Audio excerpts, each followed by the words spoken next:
turn the record button on. All right. Tonight we are shifting away from discipline and we are moving to budget for a while. And let's see if I can get that back up again here. Share screen. Budget laws, read only. There we go. All right. I'm going to start out with budget laws from 115C 288. That's duties and responsibilities of the principal. If you'll remember, the way we access all of the laws for North Carolina public schools is to Google North Carolina General Statute 115C. In PDF form, they have this document,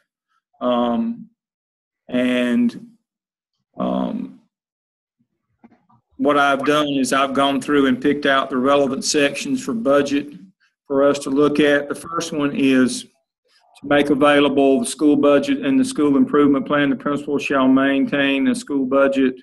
And the biggest thing is that for some reason principals wanted this to be a secret, and the law says that you have to make it available to any parents or any other interested parties. That means that anybody that shows up at your school has to be given a copy of your school budget. Now, that school budget must contain your allotments from the state, federal, and your local monies. Like if you have, especially high schools, have a couple accounts, all of those things must be accounted for, every penny. But the biggest part to remember is it has to be available if anybody comes and asks. I can't tell you the number of students that I've had when I told them to obtain a copy of the school budget, they come back to me and say, well, the principal says we don't give that out. Yes, you do. The law says that you do. And so your job as a principal is to develop that budget. And again, it must have federal money, state money, and all local LEA monies and school money. So there's actually 4 sections to that school budget. Again, the school budget, the local school money is any fundraising money that you have, any from athletics, those kinds of things. All of it has to be accounted for, and it is part of the public record. So make sure that you understand that. That's not just Dale's opinion. That the state law is very clear on that. I'm overemphasizing this, I understand, but it's very important because if it's going to become public, you have to be careful the way you construct your budget, that you don't put people's names in it and that you don't put things in it that would divulge information that you shouldn't be giving out. You put your allotment sheet in there, which has your federal allotment for positions and your state allotment, but you don't put your personnel list in there. That's not what I'm telling you have to do, but you do have to have your allotment sheets in your local budget. And again, try to avoid names, but you must be specific in dollars. Now, as we go down, the state of North Carolina works on the modified accrual accounting system, which means that they don't give you the money up front. Let's say that your per pupil expenditure that the state gives you, let's just round it off to an even $6,000. All right. Now, what that means is they're going to give you per pupil in your school $6,000 this year. That does not mean they're going to give you $6,000 up front. It's going to come to the central office, but it's going to come in monthly installments. Let me say that again. It comes in 10 monthly installments. So the state sends $600 a month for every kid in your building that attends that month. So that's why attendance is so important. The state does not pay you for the number of students you have enrolled. The state pays you for the number of students that you have attending. So average daily, it's called average daily membership. That's why in schools it's so important that every day you have to take attendance. Again, that's a money issue. Now, if there's any hanky-panky with that, it's financial fraud. That's why it's very important. And that's why, as a principal, you have to make sure that teachers take roll accurately every day. If they don't, you will have to rebate money or back to the state. Doesn't matter, again, how many kids you got on the roll or on the roster. Let's say you got 1,000 kids. But today, you're averaging for the 20-day month, you average 900 kids. You only get paid for 900 kids. Now, the school district has to have operating money up front. Now, back before the economic crash of 2007-8, school districts sometimes would have as much as a year in operating capital because, again, you spend the money the first month and the state reimburses you. Now, because things are so tight, schools only have 1 month of reserves now. So the first month of school, after the first month, the state sends the first check. And counties are running so tight that if the state doesn't send that check, they're in trouble.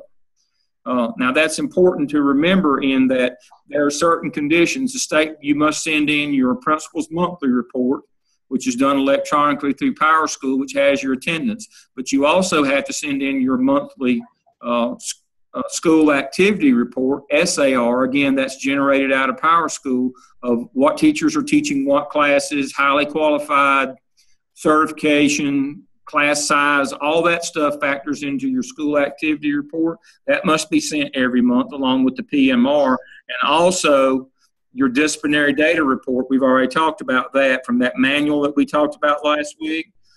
That data collection, your monthly report has to be sent. Now, the state has now linked it so that it goes in every day, but then there's a monthly report that goes in that somebody in your central office does for your school.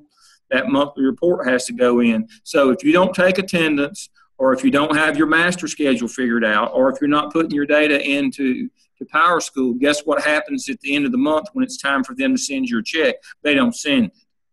Those are the three biggies. There's a few more little things that have to go in, but those are the three that the principal has to be concerned with on a monthly basis. Again, your PMR, Principal's Monthly Report of Attendance, and they only pay you for your average daily membership. Your School Activity Report, or SAR, and it confirms class size, teacher certification, and highly qualified teachers. That has to go in every month. And your Disciplinary Data Report, DDR, has to go in every month, which is a list of all the incidents that occurred in, not suspensions, but the list of incidents that have occurred in your school. Those have to go in on a monthly basis, and you have to feed the monster. You have to put all that stuff into PowerSchool. If you don't put it into PowerSchool, it won't be able to be generated on the other end by the state, and state won't send the money for your school. That makes the central office really, really angry when that happens. So, you need to make sure that you are feeding the monster every day, that you're putting your data in. Again, it says in 115C 438 that the money is deposited monthly. You don't get it all at the beginning of the year. They don't make you wait to the end of the year to get it. They put it in monthly after the month is over. So most school districts, unfortunately, only have one extra month. They have enough money to get the school year started, but if they don't get it reimbursed at the end of that first month, they're in trouble. That's why it's more critical than ever before in the history of North Carolina that you get your data in every month. That's the way it's done. Before the installment is, the board shall the principal has to certify the state board that expenditures made are that they're made properly. So what happens is if you spend the money improperly, or if you don't spend it the right way, then the state won't reimburse it. And again, when we say spend the money improperly, that would be something like having a teacher teach out of field. If you get an allotment for an English teacher and they're teaching in something else, then the state won't reimburse their side. They won't give you that money that month. So it's important that when you get your allotment sheet that you do exactly what the state has allotted you the money for. If they've allotted you instructional supplies money and you bought instructional supplies, you better use instructional supply allotment. You better buy the right instructional supplies. Only things that are on their list, and you have to use the state contract system and the purchase order system to buy anything. If you buy anything and you don't use the state purchase order system to buy it, the state won't reimburse it, so you're in trouble. The state board shall determine the monies requisitioned are due. That means it has to be spent in the right area. And once all that's done, then the finance officer issues state warrants up to the amount certified, so they reimburse you the money. Accounting system. You have to have an accounting system in your school. The school district has to have an accounting system, but more importantly for the principal, every school must have an accounting. You must have a bookkeeper that keeps all accounts. Now, that gets a little tricky in high school where you might have multiple accounts. Normally, you don't have but two. You have a district account where you buy the things that the state's going to reimburse, and then you have a general fund. And then, in high schools, you may have an athletic fund, but usually that's tied to the booster club. But you've got to account for all monies, whether it be the state, the checks you write that the state's going to be reimbursing, or the checks you write on your local account where you made money from fundraising and other donation kinds of things. You have to account for all that. For some reason, and I've never understood this, some principals think that they only have to account for the state, what we call the state account. Now, usually they're two different color checks, just to remind you. Usually the state checks are blue. You're right, and those are things that are going to be that you use the purchase order system and that you're going to turn into the county office to get reimbursed from the state. You also generally have yellow checks that are on your local account. That's when you buy things locally. You don't expect reimbursement from those. That's money you raised and stuff you buy with it. But you have to account for every penny of that too, and the state also monitors that. You've got to have an accounting system. Every spring you're going to be audited by the district. And the state also oversees how you spend your local money. The local board of education is responsible for that also. So you can't be, if you're raising money through fundraisers and then spending that money on junkets or cars or something like that, then you're in trouble, because the local and the state does monitor your local account. Even though you raise the money as a school, they do monitor that and make sure that the purchases are allowable. So you have to keep a record of all of that. So pretty much there's two sets of books in every school. I would encourage you to find out how your district does athletic funds, because you have to account for those too. You're supposed to use a ticket system when you sell tickets for admission to ball games like football and basketball where you charge admission. You're supposed to have an accounting system where you sell tickets. That money has to be accounted for too. So most school districts, the high schools, have a third account, which is their athletic account. They generally get money from the district that's put into that account for uniforms and officials and security. Let me say that again. Generally, there is an allotment that comes from your central office of local taxpayer money that the county commissioners, school boards in North Carolina are unempowered. That means they can't levy taxes. The county commissioners do. So when the school board develops their budget every year, they have to present that to the county commissioners for funding. So county commissioners have to fund school buildings and school maintenance, and they also fund some other things. They can fund teachers if they want to, but they also fund athletics. Now you raise money, and that money goes back into that account through ticket sales to help pay for things, but they also give you so much money a year. When I was a high school principal in Charlotte, not far from where I'm sitting right now, we got $18,000 a year. Now that was 20 years ago. We got $18,000 a year, and and then we generated money on top of that. But that $18,000 was our standard. Now I wouldn't say it was every third year, we got an additional allotment from the county to buy uniforms. So we could only buy uniforms for all the sports teams every third year. And unless you could raise money through your booster club. If you could raise money through your booster club, you could buy uniforms whenever you wanted. But the county only sponsored uniforms every third year. But most of that $18,000 was for security for ball games, for football and basketball. It was to pay the officials. You had to write them a check out of that account. When they showed up, somebody had to be standing there handing the officials the check. And again, that came out of the athletic account, the third account. it was usually green. State account, blue. Local account, yellow. Athletic account, green. Different color checks. And somebody had to write, the secretary, finance secretary wrote checks. I signed them. The athletic director was standing there when the official showed up, hand them their checks. He's also standing there with checks in his hand when security showed up. You have to pay them. Now, Charlotte-Mecklenburg had two kinds of security, and larger districts will have two kinds of security. They have some that they hire themselves, like a private security company like Show Pros. Those are the people who are wanding at ball games with the metal detectors and do provide security. They are unarmed. We also we paid armed security, off-duty policemen. We had so many of those, and we had an allotment for those for ball games, especially for football games. But all those people had to get a check when they showed up on your campus. And so it's up to you to make sure that the checks are written and handed out to those people when they show up. Now, if you could raise money on top of that for your athletic fund, as I said, you could buy more things than the county allotted for. But you got to be careful.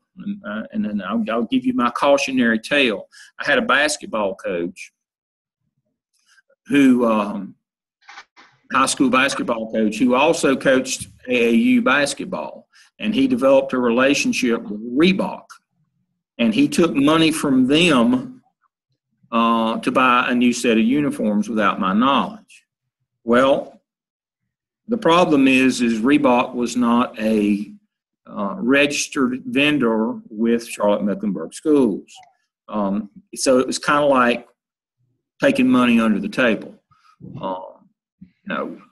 What we were concerned about is their NCAA eligibility. Were they taking impermissible benefits? And we got through it because we had three kids who were, D1 prospects. One went to Indiana, one went to South Carolina, and one went to Western Kentucky, and two of them became All-Americans.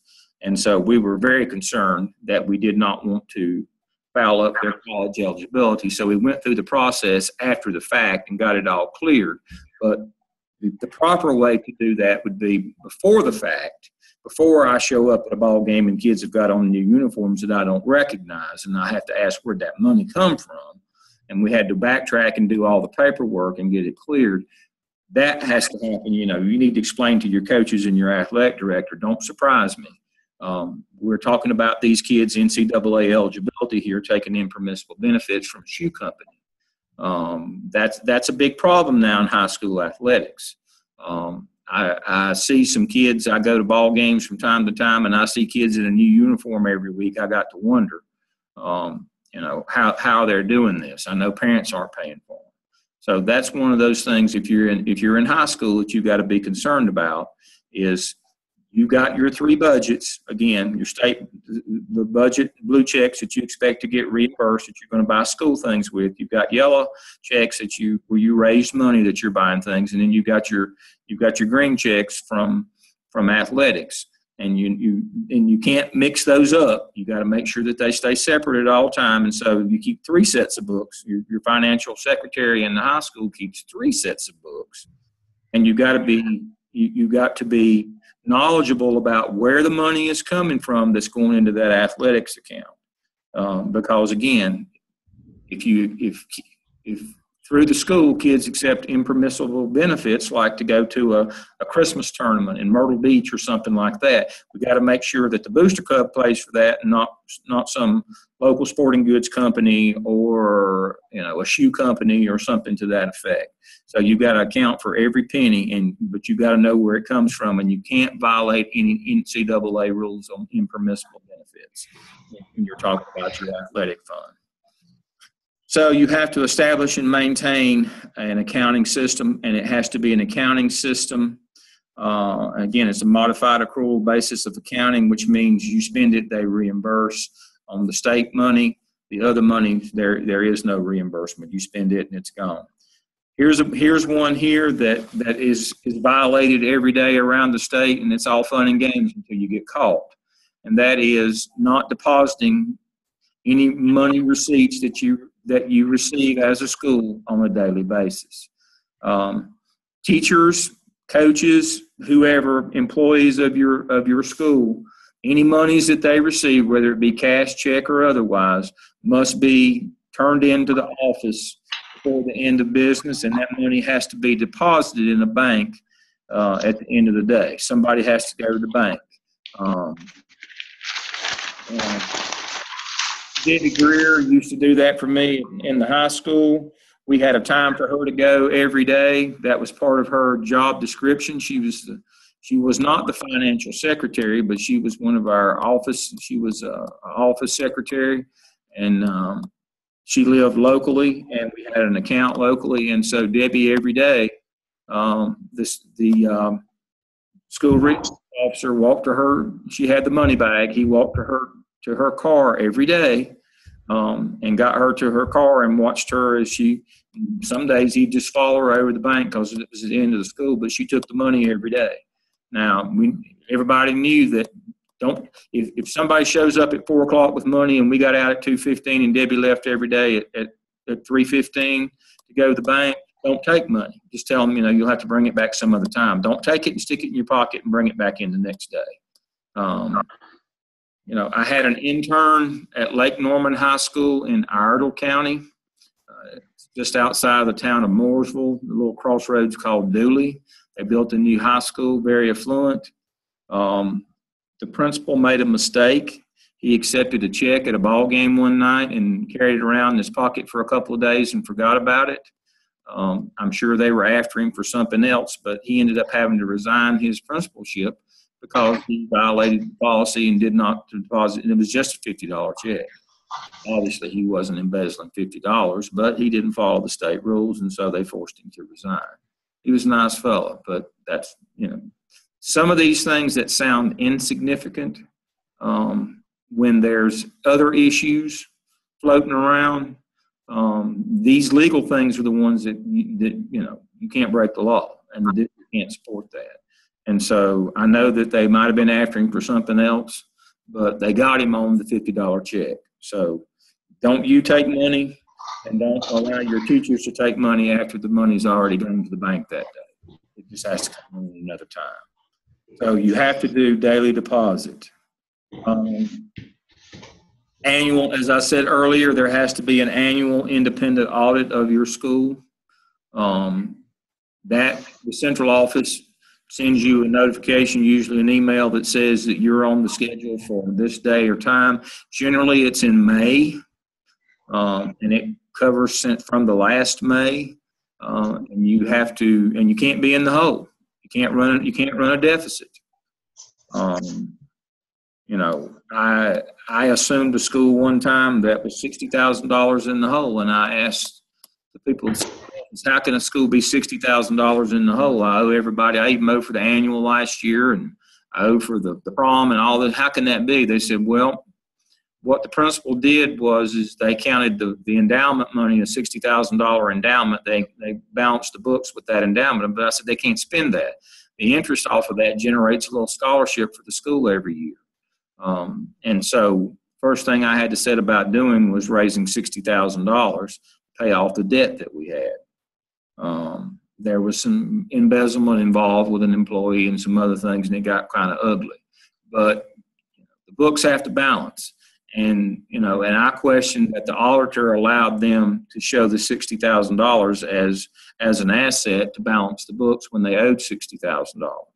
And so they said there had been some deception on that part too. It made it look like somebody had made a bequeath of $60,000 to balance the books, but that money was not to be touched. It was seed money for the scholarship. So, you better be involved in your finances and know what they look like, because things like that happen. I had that very thing to happen. Dr. Lamb. Yes. What happens if a school comes up in the positive during an audit in May? So they have additional funds. All right. Let's talk about those three different categories that I talked about. Let's talk about the blue checks. In May, if your blue account comes up in the positive, you're going to have to revert that money back to the state. Mm-hmm.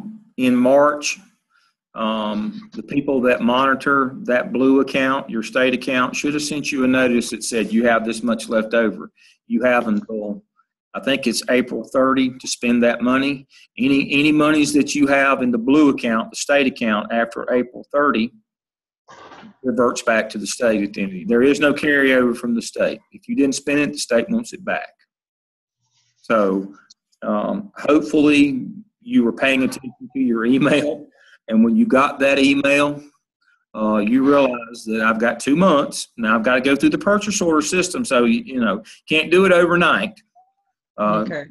The purchase order system, you know, everything has to be purchased to the state purchase order system with that blue money, that I call the blue money, the state money, and even through, you know, the state the state bids where you can only buy from certain vendors. You can't just go out with state money and buy from whoever you want to. It has to be a state contractor. You have a list. Financial secretary has a list of what we call state contract vendors. And if you want to buy a box of pencils, that's fine. You can buy that with your state instructional money. But you have to go look up school pencils on your state contractor list, and you have to buy from one of them. And then you do the purchase order, and it goes to the central office, and then it goes to the state, and it's approved, and it comes back.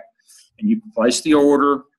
Somebody, the purchasing officer at your central office, but places the order with the state contract vendor for pencils, and you get pencils. And that takes about 6 weeks. That's why they give you 8 weeks notice. Mm-hmm. And so, okay, you know, at 8 weeks the bell goes off, and they look at everybody's account, and an email is sent out. You got this much blue money left. If you don't have it spent, you know, you got about 2. That's why they come to you and say, we got state money, we got to spend it right quick. Well, that's why they do that, because it takes 6 weeks to spend it, and they give you 8 weeks notice. And so whatever money you have left over in your blue money on the 1st of May, got to give it back to the state. Now, your yellow money rolls over. Your local account, it's actually gathered up by the central office, but it's given back to you at the beginning of next year. Now, let me say that again. Your local school account money that you raise, like through fundraisers, candy sales, wrapping paper, whatever you did, the state gathers it up. The local gathers it up at the end of the year, but they give it back to you at the beginning of the next year. What they don't want to happen is for it to disappear over the summer. So that money can carry over. Now, some school districts have enacted a rule that places a limit on rollover money. I don't know why. I guess they don't want you to build up large slush funds. If you had to, and then we'll talk about this in a minute, you had to get all your fundraisers approved before the school year and tell them exactly what you're going to spend the money on. If you have too much left over, they want to know why you didn't spend the money. But now, if you say we raised a lot more than we anticipated, and this is all we need, that's okay. So you put in, we're going to have a wrapping paper fundraiser, and we expect to raise $1,000, and this is how we're going to spend that $1,000. Well, you have a good season on wrapping paper, and you raise $2,000, but you only spend $1,000. They'll probably let you have that back the next year. But you know, they collect it up over the summer, so they put a freeze on your account during the summer, other than whatever you've got allotted to spend during the summer, but they give it back to you in the fall. Now, athletic money, they do not collect it up. It stays with you. It's because there's a lot of things that go on in the summertime that you have to have that athletic money. Usually your football team goes to a camp. You have cheerleading camp. You have all this money that you've raised during the year for all these summer camps and all these other things that your athletes do during the summer. And so they do not collect your athletic money back. It stays with you year round. It's an ongoing thing. Your athletic is ongoing. So state money reverts back, in May.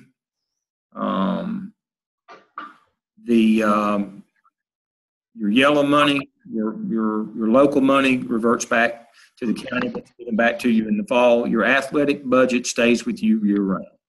That's the way those three different budgets work. All right. You have to produce all books and records. You know, if you conceal, falsify, or refuse to deliver or divulge, you're in trouble. And it's a class 1 misdemeanor. Now, that's what I was talking about, the fellow that kept the check. Class 1 misdemeanor means that if you don't resign, they're going to fire you. Class 1 misdemeanor, they can't keep you employed. You commit a class 1 misdemeanor at school. Well, obviously felonies, but class 1 misdemeanor. That's why he had to resign. Okay, the Board of Education shall appoint treasurer for each school within the local house funds. Treasurer keep record of all monies and is charged, all monies, all three accounts. You make a report to the superintendent of finance. Special funds shall be deposited in Fishbone local school in special accounts, paid only checks, and that's your yellow account. All have to be deposited and accounted for, and again, they gather them up at the end of the year. This is your special funds and all that stuff right there, and it talks about those things. Again, it speaks to your green account, your athletic account. You get to keep it. You have to keep buildings in good repair, all that, you know that, and your buildings up. We're going to talk about that again in just a minute. I'm going to pull up a document, I hope. And you have to supervise and keep all your buildings up and don't let people tear them up. Okay, let me cover this one now.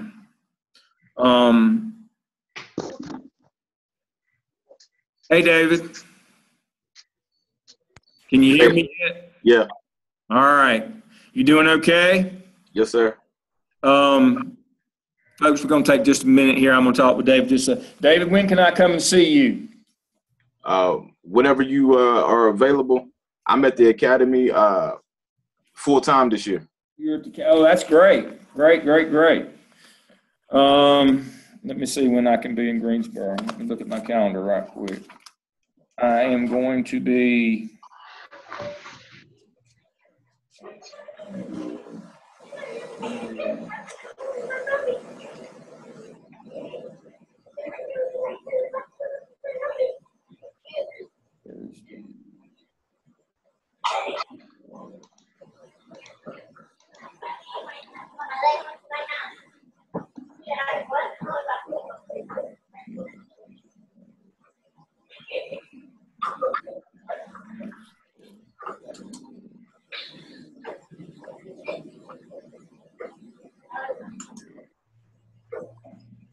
I'm going to be in Greensboro. I'm going to be in Greensboro next Friday on October 2nd. Okay. Can you see me sometime mid-morning? That's fine. All right. About, let's say, let me close this. Let's say 11 o'clock. All right, that's cool. Is that a good time for you? I'm going to put David. Yeah, that's good. David at Smith at 11 a.m. All right, and we'll go over everything, and we'll catch up and make sure that we got everything squared away at that time. Okay. All right. Thanks for joining me tonight. It's good to see you. Good to see you too. Thank you. All right. Bye-bye. Bye-bye. All right. I'm back with y'all again. To get back where I was, everything that you want to do in your school. Hey, Anita, how are you? I'm doing good. How are you? I'm great. Glad you could join us. We're talking about finances. Let's talk about school fundraising. A lot of districts, and I've got it down here at the bottom, what Charlotte Mecklenburg requires. All your fundraising has to be approved before the school year starts. Share it. And how much you're going to raise and what you're going to do with it. All that has to be approved by the local. Remember, there's a hierarchy to how laws work. Federal law comes first, then state law, then local board policy. So within local board policy, every district has local board policy about fundraising. Now, some districts have banned certain types of fundraising. Some only want certain types. And they've also banned certain expenditures from fundraising, that you can't buy certain things with it. You need to find out what your local policy is. For example, Charlotte-Mecklenburg has banned candy sales. That's a killer. You made more money doing that than anything else. But they banned candy sales because they said it endangered the money they got from the federal lunch program. I don't know if that's true or not, but that was the rationale that they gave. And so no candy sales in CMS. I do have a question. Yes. It's not technically fundraising, I guess. I mean, are you familiar with Pasta for Pennies? Yes. How does that fit into all of this? Well, you are encouraged to do things like that, where you're not actually selling something. A lot of school districts want you to send a letter home to parents or email asking them for a straight donation so that they don't have to do fundraising. And they like the penny collection. They like anything where a kid's not out on the street trying to sell something. How does it fit into things like the daily deposits? Because I've been doing that for several years now, and it's so much change. Yeah. The bank wants it rolled. There's no time to roll it. I mean, it doesn't currently, as far as I know, it doesn't run through our school's accounts. It just we're like the middlemen. Yeah. We collect it and then we donate it. Yeah, exactly. That's kind of like if you've got a club or an organization that does fundraising for charity most high schools do, that doesn't have to go through your books. So the rules don't apply to that. Now, that's great to know. If you are doing it and it's to benefit the school, then yeah, it does. And you're exactly right.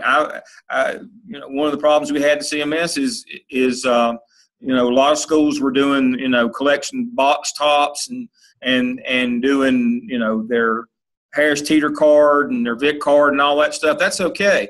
But when some of them were trying to collect change, kids change, if you had change left over from lunch or whatever, then you got to turn it in every day. You got to roll it. We encourage them not to do that. But if you're just being the middleman for a charity, you don't have to put it in your school account. Well, here's my other question on that then. If we do raise a certain amount, I don't remember, I think it was like $2,000 or something, a large amount of money, we do get, or we have the option to get a gift card that can be used, I guess, Office Depot or something like that. Like last year I used it to get feminine products because we have a lot of the older girls that don't have whatever. And so it's just in the school for use for, if people need it. So how do you handle things like that? That's just a donation. Okay. So again, that doesn't have to go through the books. And that's why it's not going through the books, is because it's a straight donation. That's right. I know there was some concern about that when I started it, but then, then we just did it this way. Yeah, it's a straight donation, and there's a reason why they're doing it that way. They don't want to have to account for the money and have to get it approved what you're going to use it for. That way you have local discretion on how you use it, because it technically is not fundraising and didn't go through your books. Anything that's fundraising and goes through your books, the central office and through the Board of Education determines whether it has to approve those expenditures. And see, that's one of those things that gets aggravating is we don't think you all spend the money on that, you all spend it on this. And so that's why I said people are doing Vic cards, they're doing all this other stuff to kind of get around these rules, which is legal. There's nothing unethical or illegal going on. They just want to have control. Good to know. They want to have control over that, and that's that's just like the PTA giving teachers a credit or money to buy stuff for their classroom. That's so it doesn't have to be accounted for, and the board and the central office doesn't have any say so on how you spend it as a teacher. That's exactly why it comes from the PTA, because that's not a school fund. You wonder why principals allow the PTA to do some things to get some money so that they can give it to teachers. Well, that's why, because the board might not like what you spend it on. And they have to approve not only all fundraisers, but all expenditures, what you spend it on. And sometimes that's a battle. You'd think that they rubber stamp it. There's a lot of politicians on the school board, and they have their own political agendas. And sometimes they don't want certain things bought because they think parents ought to buy that. You know, and that's I know I'm sounding cynical and hard-hearted, but that's just the truth. So anything that you can do through, you know, an outside group like that, that you don't have to run through your yellow account, you're better off doing it that way. Trust me. You're better off doing it that way. All right. So now, taking care of property. I'm going to see if I can pull up a document. Let me see if I can do it. If I lose you, I'll come right back on. Let me see.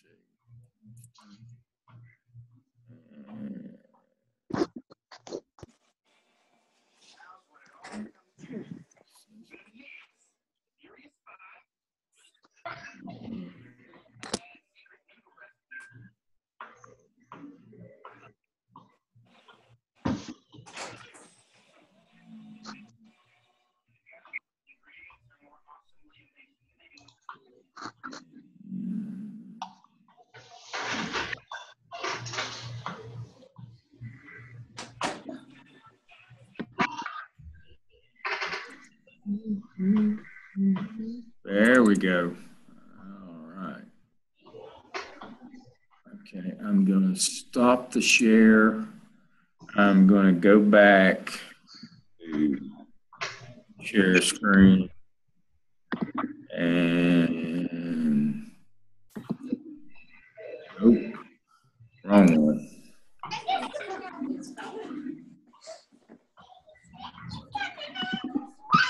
Okay, I had it open.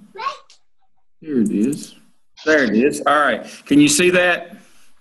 Assessment inventory. It's now on the screen. This is basically what you're supposed to make sure how that you keep your. Now, we use this for when the fire marshal's coming. Remember, I talked about state law says you have to have a fire drill every month, but it also says twice a month you're supposed to do a safety check to make sure that your buildings and grounds are in order, and you give that list to the custodian, and they're supposed to do that twice a week as part of their duties to check over this stuff. Well, when the state says you're responsible to keep up your buildings and grounds and keep them, you know, not let people tear them up or clutter them up or graffiti them up, you're supposed to use the same checklist. And so that's kind of, not only do you do it because state law says you do it twice a month to keep the fire marshal off your back, but also because it's your responsibility to keep your buildings up. And so you use this checklist right here. Not only does it make sure you're safe and that you're not going to get trapped in the building in a fire, it also makes sure that your building is kept up to code and that you are doing your fiduciary responsibility to keep up the state's property. So that assessment checklist is what we do. It serves a dual purpose. So let me go back to share screen. Dr. Lamb, is that typically a responsibility of the AP or the principal? The assistant principal generally directs the custodians. Okay. They usually monitor and supervise them. Your head custodian does the safety check twice a month. That's part of why they're the head custodian. They're supposed to twice a month take that assessment inventory and do a real walkthrough assessment of their building. It takes about 45 minutes or an hour, and they're supposed to do that twice a month. Now, the AP, I have had some schools where the AP did it. That was in charge of them, that went with them. I always encourage the AP that was in charge at least once a month walk with the custodian. You know, don't want any surprises here when I come out and do the real one, because we're going to get, you know, I'm going to get the high sign from the fire marshal who he's going to hit this year, and they're coming out, and I come out with them from the central office.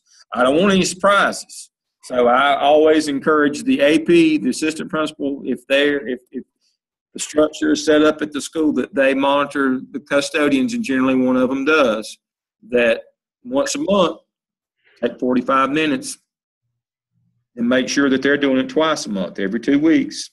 that we don't have any exits blocked. There's no graffiti, that there's not anything broken or torn up or locks or windows or that the building is in good repair, and that all chemicals are stored properly and all of those kinds of things. There's nothing blocking the fire exit. There's no garden hose laying, on the stoop of the fire exit. Those kinds of things. But that's a good question. That is a good question. If I was the AP in charge, I'd walk with them once a month. I probably wouldn't do it twice a month, but I would find 45 minutes once a month to walk with them to make sure that the school was safe if we had an emergency, and that we were doing our responsibility. And principals, I encourage them. A couple times a year, you do the walkthrough too. Know what's going on in your building. Don't get caught. Don't get caught with an emergency happening and a door's blocked or a hallway's cluttered with junk, broken desks and things that have been dragged out and waiting on pickup. And don't pile it up outside your building. That's a fire hazard. How many times have you seen in the back area near the dumpsters, they'll pile up big, especially at the beginning of the year, cardboard boxes and broken desks and stuff like that, getting ready for the school year? Don't do that. Call the county and have them send a truck. Don't pile it up outside your building.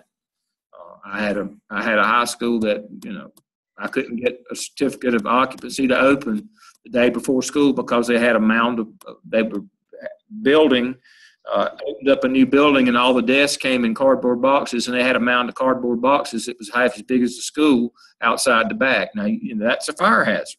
And the fire marshal was right in not allowing us to open that school until we got trucks in and carted all that stuff off to the dump. That's part of that assessment checklist.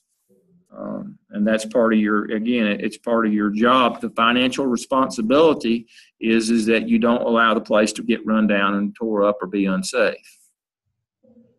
All right.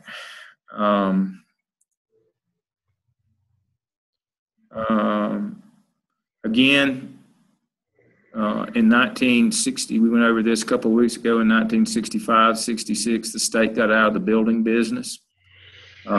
Not only the state no longer built schools, but the state no longer gave money to keep schools up. And again, that was an effort to force school systems to consolidate for integration purposes.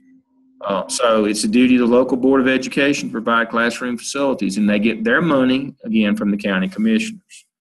You need to understand that. The state's not going to come in and give you money for buildings or to keep yours up. And the you're responsible locally to do that. You've got to provide classroom space and adequate buildings. Now, when people ask me, how is it that charter schools get mobile units from the district? They don't get buildings, but sometimes school districts will give charter schools old trailers or classroom mobiles. You see that on the screen, 115C 521. That's where that comes from. It's the duty of the local board of education to provide classroom. Now, they don't have to provide buildings. The next subsection down that says public schools, they have to give them buildings. They don't have to give charter schools buildings, but they have to provide adequate classroom facilities. And so that's why you'll see a lot of times school districts will give charter schools their unused mobiles, because they are responsible to give them some classroom space. So that's the law that provides them those mobile units right there. 115C 521. I get asked all the time is, well, why did they give those charter schools those mobile units? Well, they got to give them classrooms. They don't have to give them buildings, but they do have to give them classrooms. Provision for public school term providing adequate school buildings. Now, as I said, your school district has board policies, and you have similar in your LEA that govern all the financial stuff. All receipts shall be handled in accordance with requirements. That means they have to be deposited. Fundraising.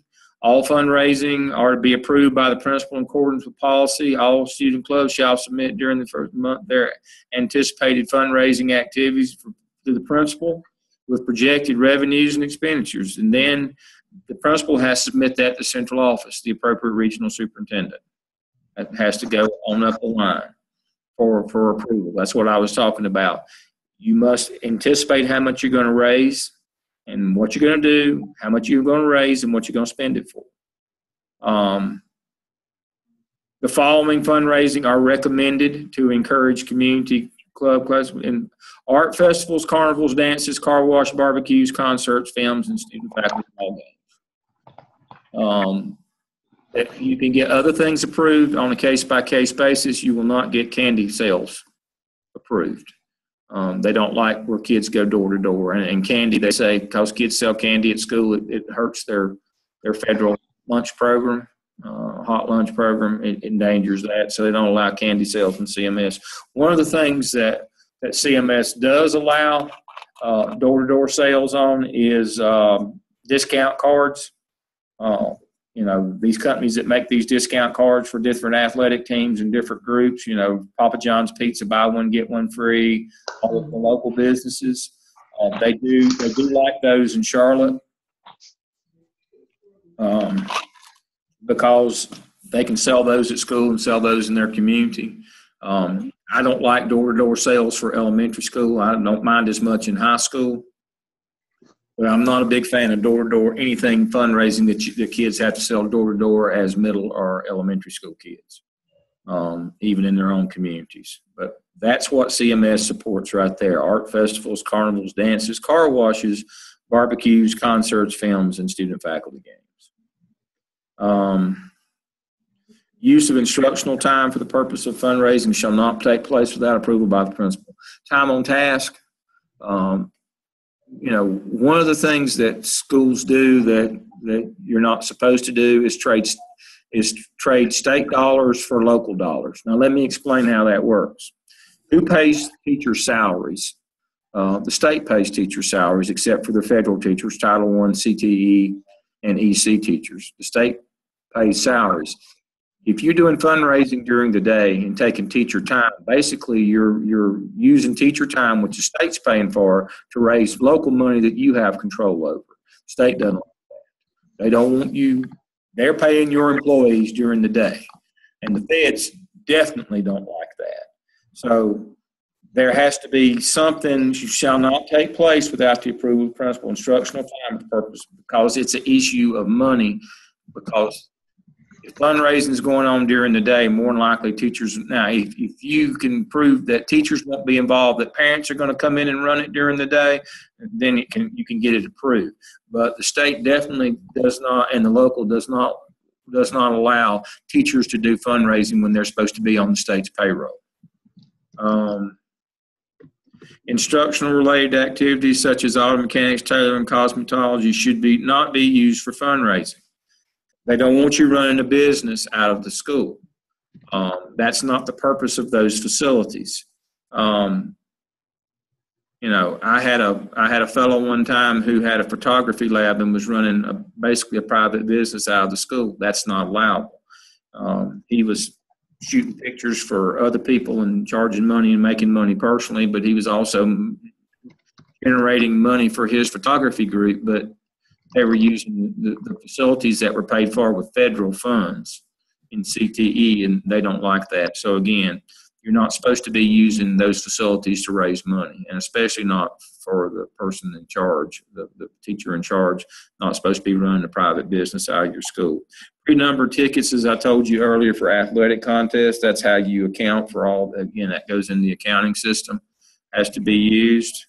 And you have a ticket seller's report. I had one person who gave out the rolls of tickets at at the windows in the ticket booths and at the different gates, and then had a report on a clipboard on how many tickets they sold. They gave them numbered tickets. A lot of school districts, what they've done now is they funnel all the crowd coming into one gate. It's easier to keep up with ticket sales that way. In larger school districts where you have a lot more people coming to games, like in Charlotte, where you might have 12,000 people show up for a ball game, you can't just have one gate. You have to have multiple gates, but you got to be prepared for that. And again, the way you do that is numbered tickets and an account balance sheet that's given to every ticket seller that has to be accounted for. The ticket manager shall count the receipts in the presence of the ticket seller if possible. When they come and they collect up at the end when we're getting ready to close the ticket booth and the ball game has started. They have to do an account right there together. And generally, I would have, along with my ticket manager, I would have an assistant principal travel around with them. And okay, I've sold 45 tickets, and here is $225. They were $5 a piece, and they both agreed that that's how many tickets have been sold by looking at the numbers, and that's how much money's been collected. I know it sounds obtuse to have to go through all that, but that's the way the system works. They shall be bagged and placed in a night depository for state keeping until the next day. So you have to deal with a bank that has a night deposit box for your ball games on Friday night or on whatever, usually you don't charge for JV games on Thursday night, but Friday night football you do. If you charge for basketball, which is usually Tuesdays and Fridays, again, you got to deal with a bank, and you got a green zipper bag with a lock on it, and you drop it in a night deposit. And generally, you pay one of the policemen that an extra half hour on his that you had there on security that night. One of them's paid for an extra half an hour, and they escort that person to the bank and drop off that deposit. All that's got to be planned for in advance. High school's a lot more difficult than you ever imagined in terms of taking care of your money. If you got fundraisers going on at your school at night in elementary school, you need to have a system worked out with your bank where you have a night depository. It's not supposed to go home to anybody. A lot of times schools will have carnivals, fairs, they'll have book fairs at night and those kinds of things. All the book fair money's got to be put in that green bag with a lock on it and dropped off in a night deposit. So even elementary schools have that issue. It has to be in there, safekeeping the next day. Under no case shall proceeds be left at school or taken home overnight. Receipts shall be deposited in the school account on a daily basis. That's what I was talking about. You got to go to the bank every day. Use of funds raised. All funds raised shall be used to benefit the school program. All funds shall be used for projects and designated prior for fundraising. That's what I was talking about. You have to tell everybody up front, the superintendent or his designee, how much you're going to raise and what it's going to be used for, and that has to be approved. All employees of the board, this is what I was talking about. They can't be using the school facilities to run a private business. They can't be soliciting or selling any non-school authorized. They can't be using any equipment, supplies, or facilities, rooms, photo labs, auto mechanics to make money for themselves.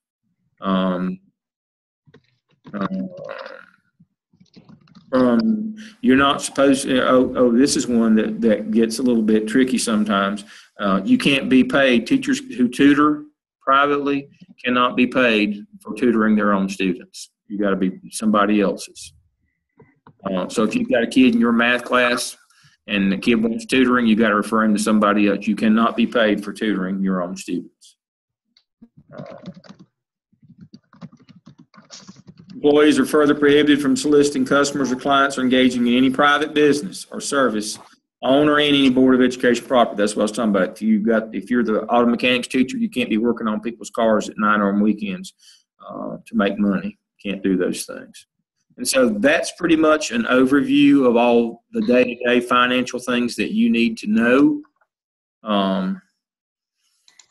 And it's all, again, this is on our weekly list for week 5. So those are the things that you need. Let me stop the share. Go back. Let me see. Okay. Let me see if I can. Let me go back to share the screen and go back here and go back to course content and go back to course materials. And this can be found under week 5, budget laws. I've got some other things in there, how to develop a school-based budget, school business administration, school accounting system, all the technical stuff developing those three kinds of budgets that I talked about tonight. There's good things. Our time's getting near the end, but I won't go over all them. But take a look at those things. I kind of went over the practical stuff tonight, the technical pieces of how to develop all these things. I do have documents here on how to do that. Look over those. I'll be back online tomorrow night. Let me look at my schedule. See what time. If we don't have technical difficulty again tomorrow night, I was stressing out trying to get us up and going tonight. I don't like that. I'm prepared. All right. Yeah, we'll be back online tomorrow night at regular time at 7 o'clock tomorrow night. I have a 2:45 meeting on campus, but that won't be a problem. I've got an early meeting and a late. I don't have another late meeting. I've just got an afternoon and a morning. I had a late one last week. We couldn't start till late, but I'll be back online tomorrow night. Take a look at these. And if you've got questions from anything that we covered tonight, look at those. On our assignment Dropbox, start putting some stuff in here, your components, start dropping those in and I'll grade them. We were actually, we were wondering, we were trying to figure out how we're supposed to do the peer review. We've been dropping some things in the Dropbox, but we weren't sure how we're supposed to. So what we're going to do the night that we have our midterm exam, you'll drop, in your midterm exam box, you're going to drop what I'm going to do is that night I will share online and we'll kind of go through and we'll look at them and then we'll fill out a peer review form. Okay, so it's not something we should have done already. No. We won't do the first one. We won't do the first one until the midterm exam week. We'll do it that week. I was unclear on the timeline. I thought we had to have done that part already. No, I won't do that together. This is a new process, and I want to see how it goes. I want feedback from y'all as we go through that. Okay, that makes sense. And so, quite honestly, it scares me sometimes when we start talking about peer review. Sometimes your peers can be harder on you than I am. I always try to. I'm old enough that when I first started teaching school in high school, we actually had a Bible teacher, Miss Ari Smith, and I learned so much from her. She would say something kind, even the meanest kid in school, she'd say, "Oh, he's got pretty eyes." That you should be positive always with students at any age or on any level.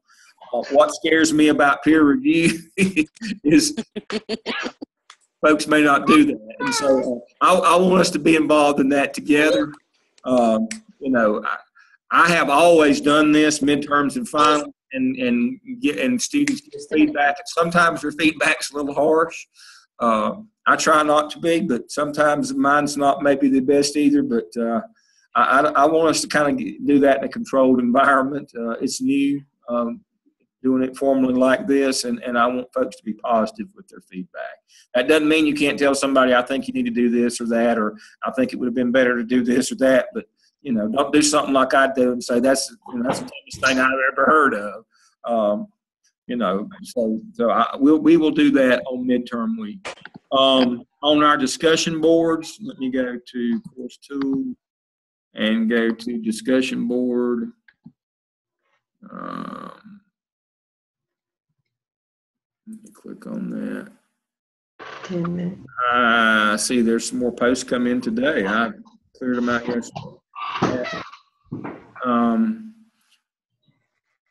What I'm going to do, I've got a couple in for next week. I'm going to put a couple questions in this week on budget. I'll probably put them in tomorrow or the next day, but I want to give you a chance to review all the materials before I put those in. And so hopefully tomorrow tomorrow or Friday, I'm going to put in a couple of discussion boards on the material that we covered tonight and those other ones that I told you was under our weekly. Look at them, and I'll put a couple of discussion boards. They'll be short and sweet. I'll put a couple of discussion boards in on those. Let me share this. Dr. Lamb, yes. for discussion 6, which I think is for this week, Yep. for the fundraising. Mm-hmm. Any specific questions we need to ask in that interview, or What I want you to do is to find out what the local policies are. That's what I was talking about. I've got Okay. that question in on fundraising. I'm going to put maybe another one or two in. But Okay. what are the local policies? See, I just showed you CMS's policies on fundraising about, you got to get it approved. You got to tell us what you're going to use it for. Can't do candy sales. You got to, you got to do the ticket. You got to do the numbered ticket deal. All that. Go back. What does your, what are all the policies that your district has on fundraising? They may be different than CMS's, but they've got some. And your administrator should be able to put their hands on those, just like I was able to pull up CMS's. You have an administrator in your building that knows what all the rules are, what all the local stuff is. Because that's the stuff that you use every day. I mean, that's the relevant stuff. And you need to know what that is, and you need to know that somebody in your building knows what that is. And that's what I want to know about it, is the local policies on fundraising. Okay. So, and I'm gonna put another one on budgets in there maybe after you read I've got the one on fundraising, which is, I'll put a couple in there, but I want to put one in there about local budgets, but I'll do that after you read this stuff. I don't like putting them in until we've kind of covered it. I don't have time tonight to go through all those, but I do have them on our weekly lesson. So I'll put a couple more in there. But yeah, I've already got one from tonight's session on fundraising, because that's mostly what we talked about tonight. So I already had that one locked and loaded. Questions you have for me? I'll be online again tomorrow night at 7, and we can talk about any of the things you want to talk about. The due date for the skip C, D, and E, it says that's this week. I know I've done C and D, but I'm still working on E. When does it have to be in by? Midterm. Okay. Thank you. Week 5, so that's 3 more weeks. Because it's not, it's not due as a whole document till midterm. So those are just suggested dates. I don't have any problem whatsoever with you taking till midterm to get it in. Thanks. I slowly but surely I'm getting caught up. That's fine. We're not going to need it until then. So just have it ready. So that's 3 more weeks. So have it ready for then. Wonderful. Thank you. All right. So I've got some posts that came in. I've been on the road all day today visiting interns, and I see I've got some more posts coming in. I need to grade in a few minutes, and I'll take time to do that. So I appreciate y'all being with me tonight. I'm going to sign off. And Anita, I need for you to do me a favor. Okay. I want you to send me your name, your husband's name, and a little brief overview of his status. I'm going to, you're on my prayer list, but I'm going to have him put on the university's prayer list too. Okay, I appreciate that. So if you will email me that information that we talked about last night. Yes. I'm going to be on campus tomorrow, and I'm going to take care of that. And again, my prayers are with you. For those you don't know, Anita's husband's having not a little, but having a health issue right now, and we all need to pray for him. Will do. That he will pull through. So if you'll send me that information and all your name, children's name, his prognosis right now, I want that. I want to take that with me to campus in the morning. So if you can get me that, just send to my email. All right. I'm logging Dr. up. Lamb? Yes. I'm sorry, I have a quick question. I meet with my principal tomorrow, and how does she retrieve her password for TaskStream? Dr. Shellman sent a letter today. Now, Okay. An email today, excuse me. Has your principal changed from when I was there in the school? No. I've got, did she go in and change her username? Is she still using the default username and password? She just doesn't remember it, and I just want to be prepared. All right. Would she have a problem with me sending you the default one that we originally assigned it? And you can get it? I will as soon as I stop this, I will dial up the spreadsheet and I will pull out her username and password. Now, if she's changed it, it won't work. It allows you to go change those, but if she left it to default, I have that. Okay. And I'll send it to you. Thank you. You're welcome. All right. Y'all all have a good evening. You too. All right. Bye-bye.